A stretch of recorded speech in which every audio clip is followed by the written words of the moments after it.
Inilabas na ang bagong single ni SB19 Pablo na Usad. Ang debut performance niya nasilayan ng fans sa kanyang first solo musical showcase. Nasa frontline ng balitang yan si News 5 Entertainment correspondent Von Belinario.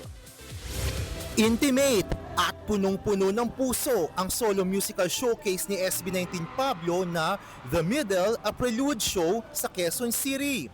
Tampok dito ang kanyang solo songs tulad ng Tambol, Puyat at Drowning in Water. Personal ang hugot ni Pablo sa kanyang mga awitin. Katunayan, hinango ang titulo ng showcase sa kanyang pagiging middle child. As the middle child in the middle, ang goal ko talaga sa buhay, gusto ko maging reminder ako na bawat isa sa inyo na nandito, magaling kayo lahat. Sabi pa ni Pablo, patunay ang kanyang showcase sa mga kaya niya pang ibuga bilang artist. Isa rin kasi sa mga hangarin niya ang makapag-inspire pa ng maraming fans sa pamamagitan ng musika.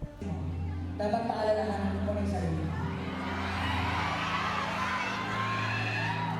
Sabi mo nga diba, nandito si Pablo, sinusubukan ni Pablo, magaling si Pablo.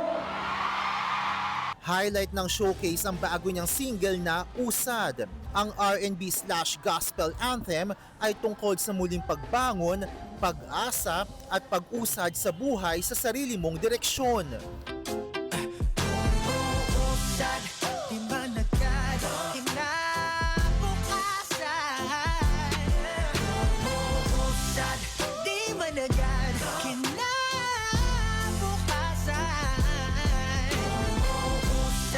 Suportado ang solo stage ni Pablo ng kanyang mga kasama sa SB19. Pati na rin ang hinahandle nila na P-pop girl group na Zonara. Available na ang Usad sa mga streaming platform sa bansa. Nagbabalita mula sa Frontline. Von Belinario, News 5. Mga kapatid, Nikki de Guzman po. Para sa mga impormasyong dapat ninyong malaman, mag-follow at mag-subscribe na sa social media pages ng News 5.